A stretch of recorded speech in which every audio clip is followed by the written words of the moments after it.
어떤 사람들은 예수 믿는다고 하면서도 자기 죄의 문제에 대하여, 구원의 문제에 대하여 이렇게 심각하게 고민하지 않습니다. 그들은 여전히 교회 와서도 직장 문제, 자녀 문제, 돈 문제, 건강 문제로만 고민하고 기도합니다. 그 고민이 무가치하다는 뜻이 아니에요. 해야죠. 기도해야죠. 고민해야죠. 그런 문제를 하나님 붙들어야죠. 하지만 그런 문제, 그런 고민보다도 우리가 우선적으로 해야 될 더 진지하고 중요한 고민이 있습니다. unfaithful. 내 죄에 대한 고민, 내 죄로 인한 고민과 갈등, 구원에 대한 생각, 그 터널을 통과해야 우리는 죄 사함의 기쁨과 구원의 감격으로 나아갈 수 있을 겁니다.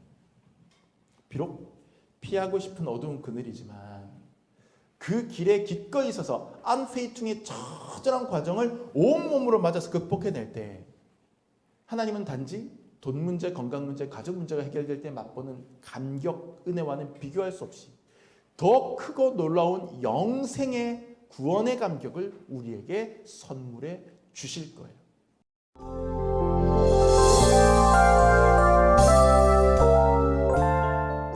여러분, 오늘 아까 말씀드린 대로 종교개혁주일입니다. 1517년 10월 31일 이 10월 말하면 다 할로윈을 생각을 하게 되는 세대가 됐지만 제 머릿속에는 그것보다는 이 종교개혁이 제일 먼저 떠오릅니다. 중세교회 타락을 보다 못한 마틴 루터 박사가 독일 비텐베르크의 성문에 95개조 논제를 내걸고 교황청에 질문을 던지죠. 신학적인 질문을 던지면서 여기에 답해보시오 하고 한번 우리로 치면 오늘날 청와대 게시판에 올린 거예요. 그런 식으로 딱 하는데 이게 구텐베르크 인쇄술의 흐름을 타고 전 세계적으로 순식간에 퍼져나가면서 루터 자신도 어안이 벙벙해지는 그런 세계사적인 흐름의 전환이 일어나 버리게 되는 것이죠. 그게 바로 역사적인 종교개혁에서 막 루터가 95개조 논제를 발표한 날 1517년 10월 31일 그날을 우리가 종교개혁 기념일로 전 세계 교회가 기념합니다. 그동안 제가 매년 종교개혁주의를 맞을 때마다 제가 종교개혁주의를 좀 많이 중요하게 생각하는 목사이고 저도 그 전통 가운데 서 있는 사람이라고 자임하기 때문에 이거 종교개혁주의인지도 모르는 한국교회 많을 텐데 제가 매년 꼭 말씀드리고 넘어갑니다. 오늘 종교개혁주의다 이렇게. 그러면서 설교도 꼭 거기에 맞춰서 제가 준비한 적이 많은 것 같아요. 그러면서 매년 종교개혁주의를 하면 이런저런 이야기 제가 여러분에게 많이 드린 바 있지만 그때도 마찬가지고 대체로 종교개혁이라고 하면 타락한 교회를 뭔가 체질을 개선시키고 해서 건강한 교회로 바꾸어가는 어떤 일종의 공동체의 개혁 이런 의미를 우리가 제일 먼저 떠올리게 되죠. 실제로 그렇습니다. 그렇게 되어서 이제 구교와 신교가 분리가 되고 오늘 우리 개신교가 탄생하게 되고 이렇게 되는 것인데 그런데 이렇게 겉으로 드러난 종교개혁의 겉면을 한꺼풀 벗기고 그 속을 좀 들여다보면 이런 결과물 이전에 그것을 유발하게 된 하나의 강력한 동기는 개인의 신앙 문제였어요. 개인 신앙 문제가 종교개혁의 출발점입니다. 그것이 공동체의 기업으로 연결된 것이지 개인의 실존에 아주 심각한 그런 신앙의 갈등 여기서부터 촉발된 게 종교개혁이거든요. 루터가요 중세교회의 문제를 피부로 느낀 것은 왜 그랬느냐? 중세교회의 잘못된 교리에 근거해서 한번 최선을 다해서 개인적으로 극단적으로 한번 밀어붙여 본 거예요. 자기 신앙생활을 끝까지 중세교회가 가르친 대로 그 교리대로 한번 밀어붙여 봤는데 그 결과 그것이 잘못되었다라고 하는 것을 피부로 깨달았기 때문입니다. 루터의 종교개혁은 그래서 개인의 어떤 신앙에 대한 고민이 먼저 동기부여를 작용하고 그러오던 깨달음 위에 교회와 공동체와 사회개혁의 비전을 담아낸 것이다. 이렇게 우리가 볼 수가 있는 겁니다. 특히 루터는 개인 신앙의 측면 중에서도 굉장히 깊은 고뇌의 시간을 보낸 사람으로 유명합니다. 심지어 어떤 사람들은 루터에게 어떤 우울증적인 면모가 있었던 게 아닌가라고 의심할 정도로 루터는 굉장히 활동가였고 탁월한 설교자였고 그리고 어떻게 보면 굉장히 카리스마 있는 사람이었어요. 휘어잡는. 그럼에도 불구하고 그의 저술과 또 그의 라이프 스토리를 보다 보면 이 사람은 굉장히 깊은 어떤 우울감과 굉장히 깊은 어떤 고민 속에 살고 있던 사람이다. 그래서 제가 좀 루터의 생애를 읽을 때마다 루터의 삶을 들여다볼 때마다 좀 건방진 소리 같지만 저하고 정말 많이 닮아 있는 그런 성격적인 요소를 발견하게 돼요. 이게 제가 루터를 보면 좀 많이 다른 사람보다는 훨씬 더 좀 이해할 수 있는 그런 측면들이 있습니다. 그 정도로 루터는 좀 지나치게 다른 사람들보다 훨씬 더 예민하게 고민하는 사람이었습니다. 어떤 사람이 의사를 찾아가서 상담을 했습니다. 의사 선생님, 고민입니다. 저한테 심각한 병이 있는 것 같습니다. 제가 콩을 먹고 화장실에 가니까 콩이 그대로 나오고 오이를 먹고 화장실에 가니까 오이가 그냥 그대로 나옵니다. 저 이대로 죽는 거 아닐까요? 그 이야기를 들은 의사가 조금의 망설임도 없이 바로 기가 막힌 처방을 내렸습니다. 그러면 똥을 드시죠. 그렇습니다. 똥을 먹으면 똥을 싸겠죠. 세상 고민이 이렇게 쉽게 해결되면 좋게요. 하지만 그렇지 않지 않습니까? 특히 영적인 고뇌는 더 그렇습니다. 이 사람 나름대로는 내가 뭔가 소화가 문제가 있지 않나, 소화기관에 이렇게 해서 걱정돼서 갔을 거 아닙니까? 근데 의사가 그럼 똥을 드시죠. 이러면은 얼마나 황당하겠어요. 우리가 영적으로 내가 어떤 죽음의 자리에 있지 않을까, 내가 어떤 멸망의 자리에 가까이 가 있지 않을까 하는 두려움에 사로잡혀서 질문을 던지고 하는데 그 사람에게 이렇게 쉽게 대답해줘서 그 사람이 평안함으로 떡을 먹으면 되겠네요 이러고 돌아갈 리는 없겠죠. 루터는 그런 사람이었습니다. 그래서 루터는 계속해서 질문을 던지고 계속해서 그것 때문에 어려움을 겪게 되는 겁니다. 어떤 면에서 루터는 그가 던지는 질문에 대하여 그 당시에 중세교회의 교리는 그러면 똥을 드시면 되겠네요 라고 대답한 것과 마찬가지로 느꼈을 거예요. 그게 뭐야? 뭔가 다른 진짜 대답이 있을 거야. 그는 그렇게 생각했겠죠. 하나님과의 관계 문제에 누구보다 예민했고 그것 때문에 고민했는데 그가 특히 고민했던 지점이 뭐냐면 바로 죄의 문제입니다. 죄의 문제. 죄를 어떻게 할 것이냐. 그렇다고 루터가 아주 심각하게 엄청난 죄를 저질러서 막 우리가 눈에 볼 때도 저 사람 너무 비윤리적인 사람 아니야? 저런 사람이 어떻게 목회를 해? 저런 사람이 어떻게 신학을 해? 이렇게 생각할 만한 그런 사람도 아니었어요.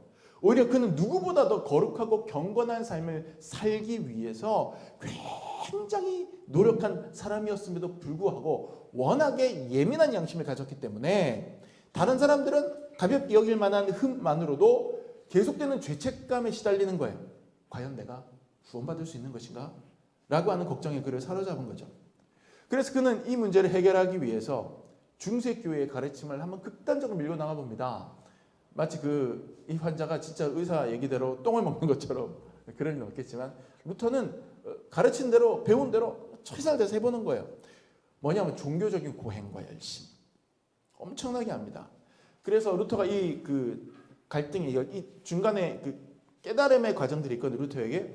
그러니까 단박에 확 깨달는 어떤 그런 불교적으로 말하면 돈수의 과정이 아니라 여러 차례 몇 차례의 어떤 그 획기적인 변화들이 루터의 삶이 있었는데 뭐 탑의 체험이라든지 뭐 이런 게 있습니다. 그의 삶을 보면 그런 것들이 그에게 서서히 임하여 그가 확 깨닫게 되기 전까지 한동안 막 많은 그 고민 속에 그가 몸부림치고 고통스러워할 때 그때 그가 어떻게 살았느냐면 수도원 안에서 매일 새벽 4시면 기상을 해서 수도원 일과에 따라서 규칙적으로 하루에 여러 번 성경 읽고 기도하고 예배하고 성경 읽고 기도하고 예배하고 그거 그냥 계속해서 가르치는 대로 하고 기도문 외우고 그리고 밤 8시에 잠들고 또 다음날 새벽 4시에 일어나고 하는 그 생활을 엄청나게 반복합니다. 그리고 그 당시에는 이제 중세교회니까 우리 지금 오늘날 가톨릭 교회처럼 성도들은 의무적으로 고해성사를 해야 되는데 보통 사람들은 한 달에 한 번씩 고해성사를 했대요 그때. 그래서 한 달치 죄를 모아갖고 사제한테 가서 이렇게 죄를 고하고 죄사함을 받고 돌아오고 그랬는데 루터는 이게 너무 예민하니까 매일 한 번씩 했다는 거예요. 고해성사를. 그 스스로도 막 성직자면서도 찾아가가지고 매일 고해성사를 할 정도로 아주 예민한 사람이었죠. 그리고 그 당시에 중세교회에 어떤 미신적인 어떤 그런 가르침들이 있었냐면 예수님께서 빌라도에게 심판받고 재판받을 때 그 빌라도가 예수님 십자가에 못 박아라 뭐 하고 했던 때 있죠. 그때 그 심판 받기 위하여 예수님이 빌라도의 법정에 걸어갈 때 그때 빌라도의 계단이 있었어요. 그러니까 그 계단으로 걸어 올라가셨다고 보는데 그 빌라도의 계단이 있었는데 이거를 이 믿음이 아주 신실한 그 로마의 왕족이 예루살렘에서부터 뜯어다가 로마에다 갖다 놓은 거예요. 로마에다가 다시 재조립을 해가지고 쫙 해놓은 겁니다. 이 빌라도의 계단을 올라가면 죄 용서함을 받는다. 마치 제가 몇 주 전에 말씀드렸던 면죄부 얘기 기억나시죠? 돈 내고 면죄부 사면 연옥에 있던 우리 부모님이 딸랑 소리 나면은 천국으로 올라간다. 이런 것처럼 뭐 그런 미신적인 가르침이 있었어요. 그래서 루터가 로마에 갑니다. 로마에 가서 8달 동안 머물면서 그 빌라도의 계단을 오르는데 발로 오르지 않고 무릎으로 올라요. 굉장히 높은 계단인데 그 계단을 무릎으로 그냥 계속해서 기도하면서 무릎으로 딱 올라가는데 다 오르고 난 다음에 마음에 자유함이 없는 거예요. 사흘에 한 번씩은 금식을 하는데 물도 마시지 않고 금식을 했습니다. 이런 사람이 루터였어요. 이렇게 중세교회가 가르치는 대로 고행의 시간을 통해서 무언가 내가 구원의 확신을 얻어보려고 노력했으나 몸부림을 쳤으나 그게 찾아오지 않았어요. 근데 루터를 이 고민에서 해방시켰던 것이 바로 하나님의 말씀이었습니다. 루터는 이도 저도 안 되니까 그냥 성경을 파고들기 시작했어요. 그리고 그가 마침내 찾아낸 진리, 그것이 바로 오직 의인은 믿음으로 말미암아 살리라 라고 했던 사도 바울의 말씀 속에서 죄 사함의 원리를 깨닫고 자유하게 되는 겁니다. 공로로 우리의 노력으로 구원받을 수 있는 게 아니구나. 오직 은혜로, 하나님의 은혜로, 그 은혜를 믿음으로 우리는 구원받을 수 있는 것이구나. 그리고는 감격하게 되는 겁니다. 이 엄청난 고민과 고뇌의 시간 몇 년 동안 그가 방황하고 깨닫고 정리해서 마침내 이렇게 된 그 신앙적인 진리, 그걸 잣대를 가지고 딱 중세교회를 비추어 보니까 엉망진창이 한두 가지가 아니었던 거예요. 그래서 루터가 거기에 대하여 신학자로서, 신학 박사로서 공식적으로 그 당시 중세교회의 높으신 나리들에게 질문을 던지던 겁니다. 이게 옳습니까? 하고 95개의 신학적인 토론 주제를 써낸 게 유럽을 뒤흔드는 거예요. 마음속에 품고 질문하지 못했던 건데 루터가 속 시원하게 질문해 주는 거죠. 그때부터 루터는 일이 그렇게 커질 줄 모르고 시작했건만 빵 터져가지고는 이왕 이렇게 된 거 밀고 나가서 해서 시작된 게 종교개혁이고 세계사의 흐름을 바꾸는 겁니다. 자, 이 엄청난 고민과 고뇌의 시간은 루터에게는 정말 괴롭고 고통스러운 시간이었지만 결과적으로 보면 그 시간을 통과하고 그 시간을 누구보다도 치열하게 보냈기에 루터는 그 누구보다도 멋진 하나님의 사람이 될 수 있었고 하나님의 교회를 바꾸어내는, 갱신해내는, 변혁을 이루어내는 그런 위인이 될 수 있었던 것이죠. 이 과정에서 루터가 아주 독특하면서도 중요한, 루터에게는 아주 중요한 신학적 개념이 몇 개가 있는데, 여러 개가 있는데 그 중에서 루터가 이야기했던 아주 독특한 신학 개념 하나가 추출됩니다. 그의 삶에서. 그게 뭐냐면 오늘 주보에 나와 있는 오늘 설교의 제목, 독일어 안페히퉁, 이게 무슨 뜻이냐면 영적인 시련, 영적인 고뇌, 영적인 유혹, 뭐 이렇게 번역할 수 있는 얘기예요. 하나님 앞에 바로 서고자 하는 성도들이라면 그 경중은 다를지라도 기본적으로 영적으로 루터와 같은 고민에 사로잡힐 때가 있습니다. 안페히퉁에 사로잡힐 때가 있다는 거예요. 예수 믿으면 평안하다는데, 예수 믿으면 내게 강 같은 평화가 넘친다는데, 아니 이놈의 된 게 어떻게 된 게 예수를 믿고 나니 양심이 더 활성화되면서, 양심이 더 예민해지면서 죄책감은 더 심해지고, 말씀을 읽고 기도할수록 신앙적인 질문은 더 생겨나고, 하나님과 더 깊어질수록 하나님에게 묻고 싶은 의심스러운 질문들은 더 생겨나고, 예수 잘 믿고 싶어서 열심을 내보면 풀어야 될 숙제들이, 문제들이 계속해서 나타나고, 짊어져야 될 십자가는 더 커지고, 그것 때문에 괴로워하다 보니까 그만 영적인 침체기가 찾아오고 슬럼프가 찾아오고, 그리고 그는 영적인 깊은 시련으로, 회의로, 영적인 유혹으로 빠져들게 되는 그런 상황. 루터는 그 스스로 자기 자신이 경험한 이것을 안페이퉁이라고 하는 용어로 개념화한 거예요. 이 안페이퉁을 잘 통과할 때 더욱 성숙한 성도로 설 수 있다. 그런 측면에서 안페이퉁은 고통스럽지만 그 안페이퉁이 우리를 하나님의 사람이 되게 만들어주는 과정일 수도 있다. 이렇게 루터가 우리에게 가르쳐주는 겁니다. 그의 삶으로서. 저는 오늘 종교개혁 주일에 루터의 여러 탁월한 신학적인 개념과 그리고 그가 했던 여러 뜻깊은 또 재미있는 사역 중에서도 보통 일반 성도님들이 일반 교인들이 잘 들어보지 못했을 숨겨진 신학적인 개념, 바로 루터 사상의 출발점이라고 할 수 있는 이 안페이퉁에 대해서 오늘 여러분과 함께 말씀을 나눠보기로 마음을 먹었습니다. 일종의 도전 의식이에요. 그리고 이 안페이퉁을 가장 좀 잘 성경에서 드러낼 수 있는 근거 본문이 무엇일까 하고 고민을 해봤습니다. 그러다 고른 게 바로 오늘 저와 여러분이 읽은 고린도 후서 본문입니다. 오늘 본문의 배경을 좀 설명드리면 이렇습니다. 고린도 후서니까 어디 교회에 써서 보낸 편지겠어요?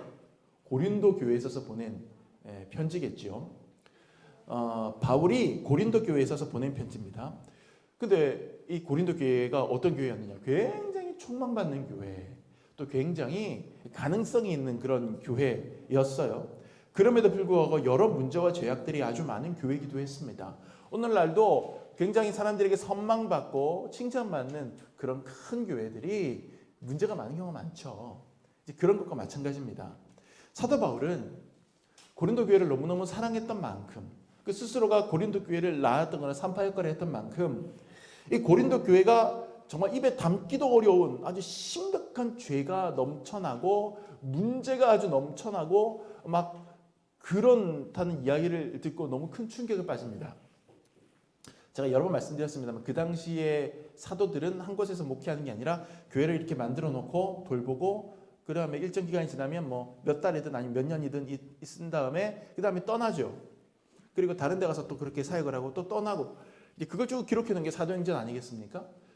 그러니 자기가 해놓은 또 돌아가고 있는 그런 교회 공동체가 어떻게 잘 성장하고 있는지 수시로 인편에 왔다 갔다 하는 사람들 편에 소식을 전해 듣게 되는데 고린도 교회 이야기를 듣고는 너무 마음이 아픈 거예요. 심각했거든요. 고린도 전서에 보면 교회가 분열돼가지고 갈갈이 찢기고요. 그 다음에 뭐 입에 담기도 어려운 민망한 근친상 간의 문제가 발생하고요. 그리고 그 부자와 가난한 교인들 사이에 차별과 아주 그냥 그 혐오가 존재하고요. 하여튼 뭐 너무너무 낯뜨거운 그런 문제가 막 발생하는 교회 안에. 그래서 사도 바울이 눈물을 흘리면서 고린도 교회를 위해서 편지 하나 써보냅니다.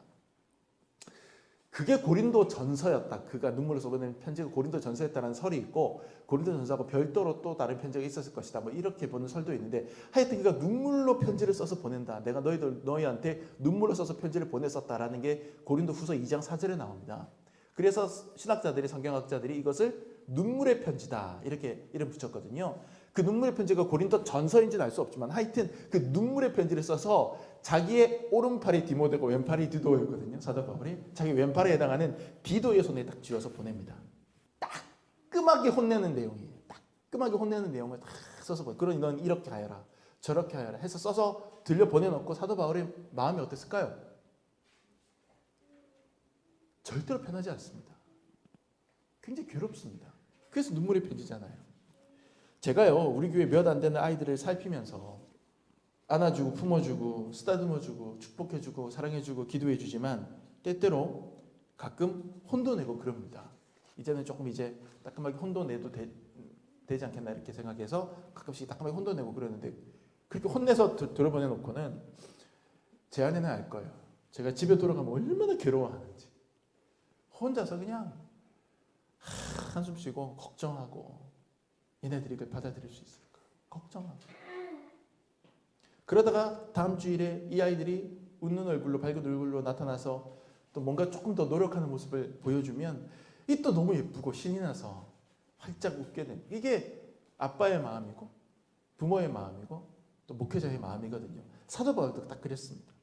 편지 보내놓고 보내지 말걸 그랬나 이랬을 거야 분명히. 아니 얘네들 이거 잘 못 받아들이면 어떻게 하지? 얼마나 고민이 됐겠어요. 그런데 그런데 그 편지를 갖고 갔던 디도가 돌아온 거예요. 그게 오늘 우리가 읽었던 7장 앞부분에 나옵니다. 이 디도가 돌아왔다. 디도가 돌아와서 소식을 전해줬는데 굿뉴스예요. 바울의 편지를 받고 고린도 교회 교인들이 받아들이더라. 그리고 그들이 굉장히 고민하고 걱정하고 근심했으나 그들이 마침내 회개하더라. 그 이야기를 받아들고는 사도 바울이 뛸 듯이 기뻤을 거예요. 그러면서 그 얘기를 하는 거예요. 내가 너희한테 편지 보냈었잖아. 근데 디도가 와서 나한테 너희들 회개했다는 소식 전해줬거든. 그래, 너희들 내 편지 받고 많이 속상하고 근심했지. 하지만 그게 다 하나님 뜻대로 하는 좋은 근심이었어. 좋은 근심은 오히려 너희를 회개에 이르게 함으로써 더 훌륭한 성도가 되게 하고 더 좋은 주님의 교회가 되게 하시는 거야 라고 평가하고 있는 내용이 오늘 우리가 읽은 본문이에요. 그러니까 심각한 죄를 저지르고 살았던 고린도 교회 교인들은 자신들이 영적인 아버지로 믿고 따랐던 사도 바울로부터 굉장히 따끔한 질책의 편지를 받고 속상했을 겁니다. 슬펐을 겁니다. 또 화도 났을 겁니다. 반항도 하고 싶었을 겁니다. 또는 양심의 가책을 받아서 아주 멸망받을까 봐 두렵기도 했을 겁니다. 영적으로.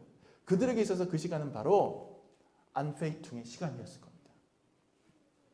그래서 오늘 읽은 본문에서 고린도 교회 교인들을 바로 저와 여러분이라고 한번 생각해 보자고요.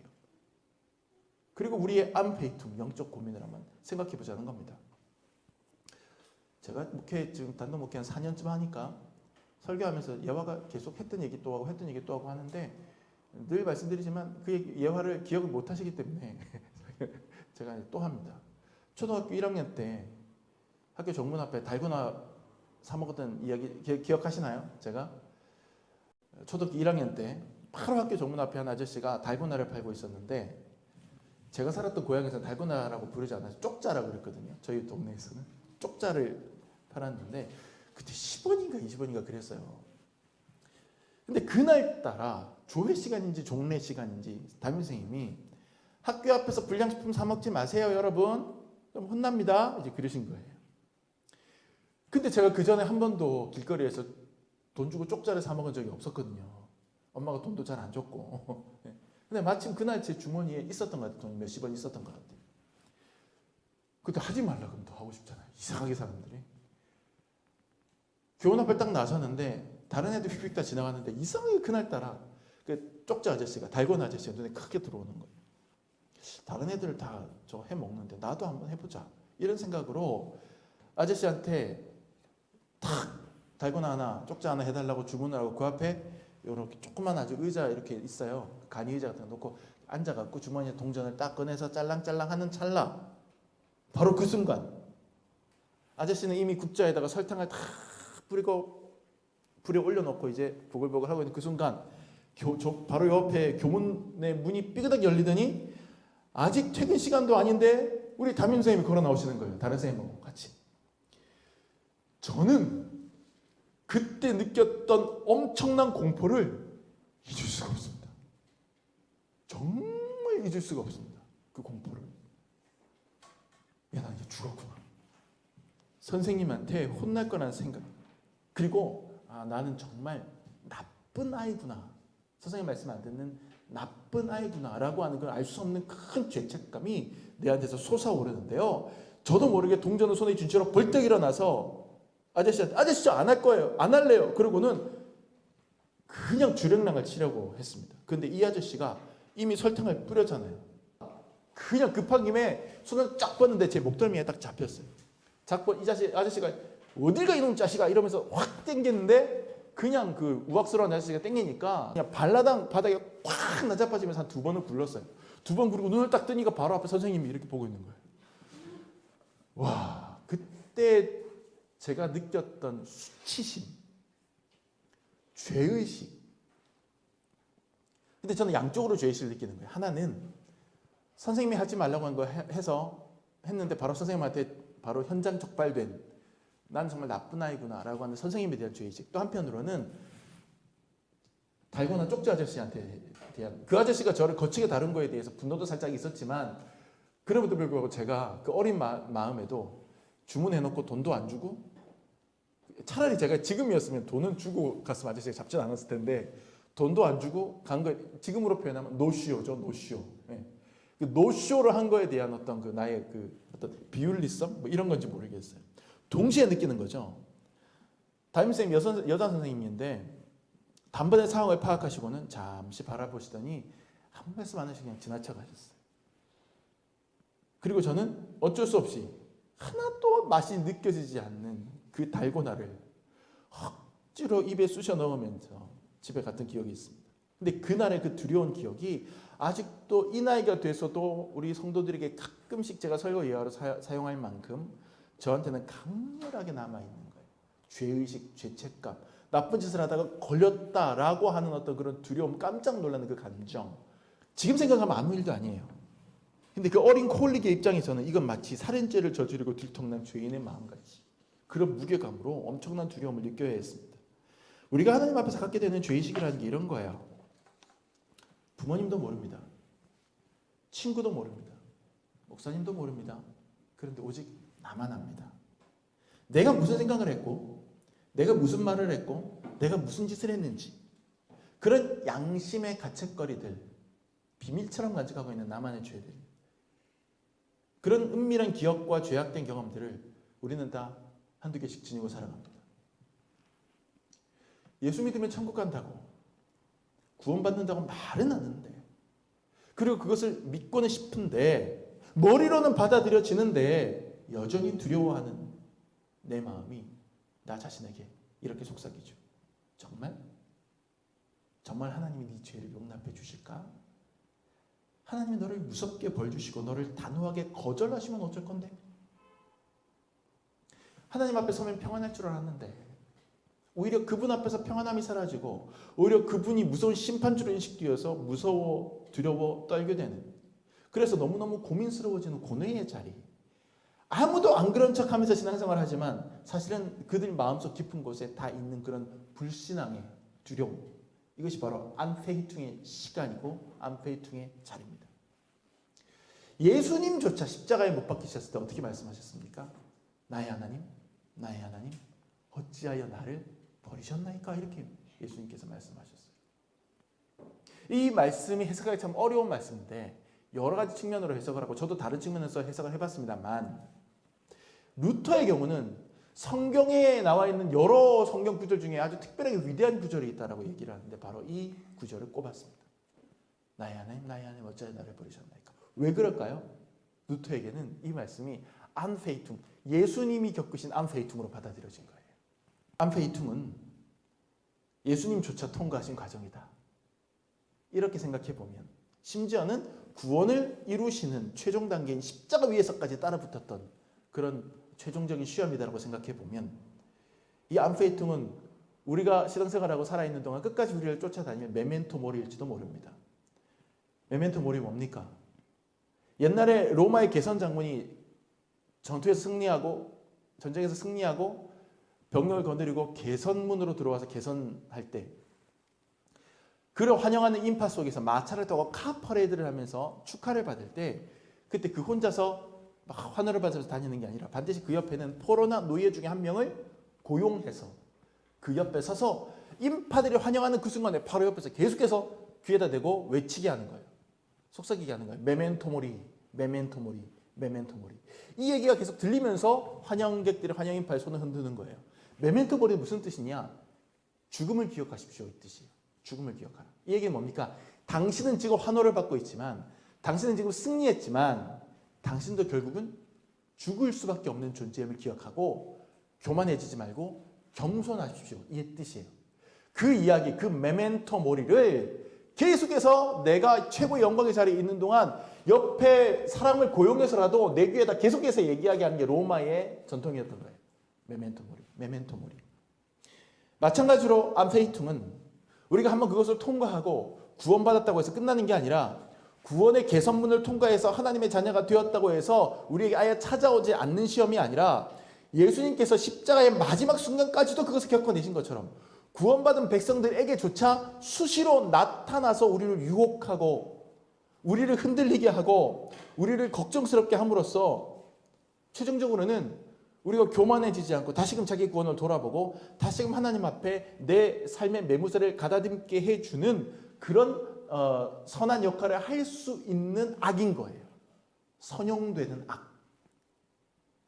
그러니까 이 암페이퉁은, 이 영적인 고민은 하나님의 빅픽처인 셈이죠. 하나님께서는 루터로 하여금 그 누구보다도 심각하고도 거대한 암페이퉁을 경험하게 하셨고, 그로 인해서 루터는 그 누구도 얻을 수 없었던 종교개혁의 엄청난 동력을 그 시간을 통해서 습득한 거예요.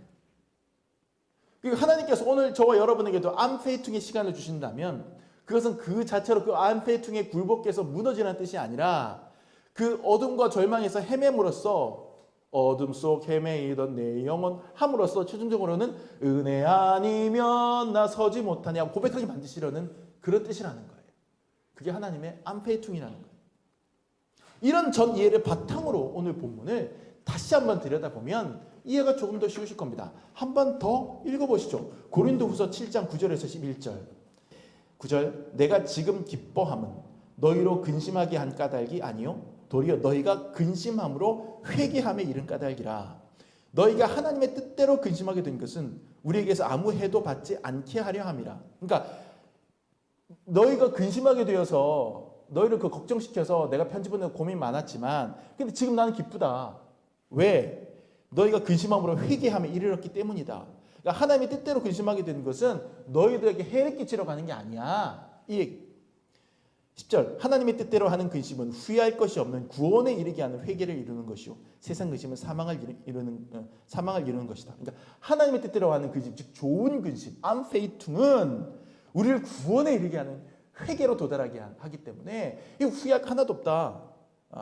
근데 이런 좋은 하나님이 주신 근심이 아니라 너희가 세상 근심에 사로잡히면 그거는 너희를 죽음으로 몰고 가는 것이지만 그게 아니라 영적인 근심은 괜찮다. 좋은 것이다. 이렇게 얘기하는 거예요. 11절. 구체적으로 얘기하죠. 보라 하나님의 뜻대로 하게 된 이 근심이 너희가 이 암페이퉁을 하게 된 결과 너희가 어떻게 되었냐 하면 너희를 얼마나 간절하게 하며 얼마나 변증하게 하며 얼마나 분하게 하며 얼마나 두렵게 하며 얼마나 사모하게 하며 얼마나 열심 있게 하며 얼마나 벌하게 하였는가. 번역이 좀 그래서 그런데 한마디로 너희가 정말 너 자신에 대해서 두렵기도 하고 더 나아지려고 노력하게 만들었다 이 얘기예요. 그리고 최종적으로 너희가 이 일에 대하여 일체 너희 자신의 깨끗함을 나타내느니라. 이제 이해가 되시죠? 이 말씀이. 암페이퉁이 어떤 결과를 초래했느냐. 근심함으로 회개에 이른다. 이것이 암페이퉁의 가치입니다. 제가 최근에 탁월한 기독교 저술가인 유진 피터슨이라는 사람이 있습니다. 이분 글은 여러분 그냥 가리지 않고 읽으셔도 되는 그 정도로 탁월한 분입니다. 유진 피터슨의 책을 읽었는데 그가 성경에서 슬픔이라는 주제를 가장 잘 드러낸 책이 있어요. 예레미야 애가라는 책이 있습니다. 예레미야 바로 뒤에 붙어있는 짧은 애가라는 말이 슬픔의 노래라는 뜻이잖아요. 슬픔이라는 주제를 가장 노골적이고 직접적으로 다루고 있는 책이 예레미야 애가입니다. 멸망당한 이스라엘을 바라보면서 예루살렘을 바라보면서 그 비극적으로 죽어가는 마치 지금 가자 죽으나 이스라엘에서 비극적으로 죽어가는 그런 백성들을 보는 것처럼 그들이 겪는 슬픔을 바라보면서 하나님께 질문을 던지고 그리고 그 슬픔을 정면으로 받아들이면서 예레미야가 눈물로 써내려간 노래 그게 예레미야 애가입니다. 그 책에 대해서 그 유진 피터슨이 설명하면서 고통의 존엄함이라는 개념을 사용하는 걸 제가 봤어요. 고통의 존엄함. 많은 사람들이 이 고통이라고 하는 것을 제거해야 되는 어떤 것, 극복해야 하는 어떤 것으로 죄악시합니다. 하지만 예레미야 애가는 이스라엘 백성들이 당하는 처절한 고통을 있는 그대로 인정하고 직면하도록 해줍니다. 이런 태도가 바로 세상의 근심과 하나님 뜻대로 하는 근심을 가르는 분수령이 되는 거예요. 같은 고민, 같은 근심을 하더라도 그것을 영적으로 소화하면, 생산적으로 소화하면 루터처럼 더 높은 단계에 이르게 되는데 그게 바로 오늘 우리 본문이 말하는 하나님의 뜻대로 하는 근심, 암페이퉁이에요. 이 예수님을 모른다고 3번 부인했던 베드로가 새벽닭이 꼭 끼어 우는 순간에 아차, 내가 죄를 지었구나 깨닫고 통곡을 하면서 회개하잖아요. 그 고뇌의 시간을 베드로가 이겨내고 그것을 그대로 회개하면서 통과했을 때 그때 베드로가 초대교회의 탁월한 지도자가 되죠. 반면에 같은 고민, 같은 근심이 찾아왔을 때 하나님을 바라보면서 회개하는 대신에 그냥 절망에 그대로 사로잡혀서 살아가는 사람들은 본문의 표현대로라면 세상 근심을 이루는 사람들이고 그것은 사망에 이르게 합니다. 예수님을 은30에 팔아넘긴 가룟 유다가 자기 잘못을 깨달아요. 그래서 은30냥 다시 들고 가서 이거 돌려줄 테니까 우리 예수님 돌려주세요 했는데 안 받아주잖아요. 그때서 은30냥을 던져놓고 돌아와서 유다가 괴로워하잖아요. 아, 내가 크게 잘못했구나. 그럼 거기서 회개하면 베드로처럼 될 수 있는데 유다는 그렇게 하지 않습니다. 괴로워하다가 목을 매서 죽어버려요. 세상 근심으로 가버린 거예요. 암페이퉁으로 가는 게 아니라. 우리를 멸망에 이르게 하는 고민이냐 아니면 더 높은 생명에 이르게 하는 암페이퉁 즉 존엄한 고통이냐를 가르는 것은 우리의 선택입니다. 유진 피터슨이 말한 존엄한 고통, 고통의 존엄함이라는 개념, 루터가 말한 암페이퉁과 연결시켜서 닮아있다 이렇게 볼 수 있을 것 같습니다. 우리에게 다가오는 시련을, 고통을 존엄하게 다룰 줄 아는 것, 그것이 하나님의 뜻대로 하는 근심입니다. 종교개혁을 시작한 루터가 교황에 의해서 파문돼서 생명의 위협을 느끼게 됩니다. 이때 작센 선제후 프레드리히라는 사람이 무장한 자기 수하들을 보내서 루터를 납치해와요. 왜 납치했느냐? 나쁜 뜻으로 납치한 게 아니라 루터가 이제 죽음의 위협에 처했기 때문에 그를 데리고 오려고 하는 거예요. 그래서 루터하고 사전에 교감이 안 됐는지 그를 강제로 확 납치를 해가지고 마치 루터가 적들에 의해서 납치해서 죽은 것처럼 위장을 합니다. 그리고는 발트부르크 성으로 루터를 모셔와서 그곳에서 보호해줘요.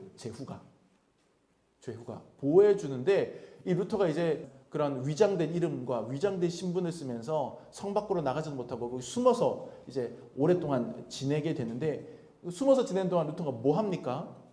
어마어마한 내적인 고통을 겪었을 거예요. 거기서부터. 그냥 이 사람이 그냥 방에 틀어박혀 있을 수 없으니까 그 자리에서 뭐 하냐면 이 당시에 중세교회가 공통으로 쓰던 라틴어 성경을 최초로 모국어인 독일어로 번역을 합니다. 몇 달에 걸쳐서 독일어로 번역을 해서 그게 근대 독일어의 형성에 막대한 지대한 영향을 끼치는 독일어 성경이 나오는데 바로 그 과정에서 유명한 루터의 잉크병 이야기가 나와요. 혹시 들어보셨어요? 루터의 잉크병 이야기? 요거는 아마 후대에 만들어진 전설일 가능성이 높아요. 실제일지 아닐지 모르겠는데 후대에 만들어진 이야기일 수도 있는데 사람들은 이 이야기의 진위와 상관없이 이 루터라고 하는 사람을 잘 드러내는 아주 의미 있는 이야기로 받아들입니다. 방구석에 틀어박혀서 은거하면서 숨어서 지내는 루터, 성경을 번역하고 종이와 펜과 잉크병만 가지고 열심히 성경을 번역하는 루터 앞에 마귀가 찾아옵니다.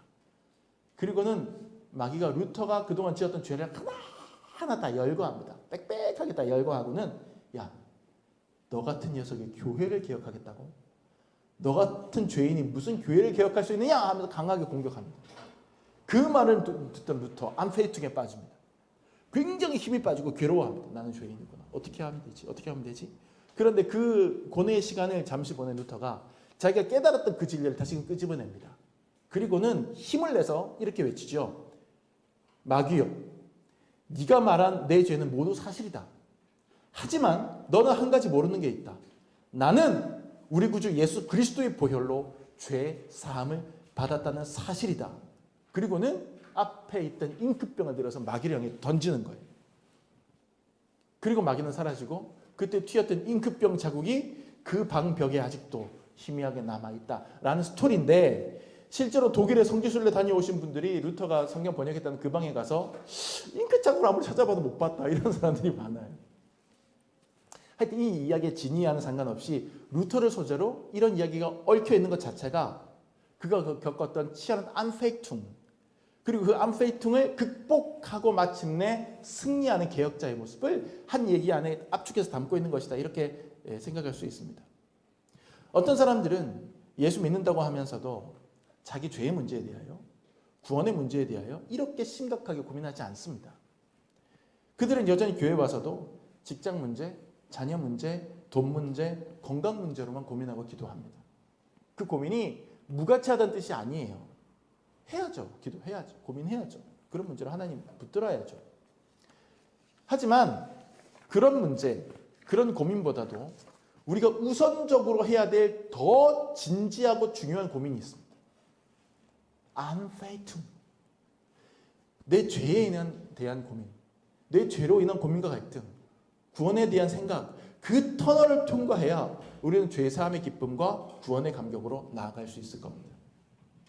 비록 피하고 싶은 어두운 그늘이지만 그 길에 기꺼이 서서 안페이퉁의 처절한 과정을 온몸으로 맞아서 극복해낼 때 하나님은 단지 돈 문제, 건강 문제, 가족 문제가 해결될 때 맛보는 감격, 은혜와는 비교할 수 없이 더 크고 놀라운 영생의 구원의 감격을 우리에게 선물해 주실 거예요.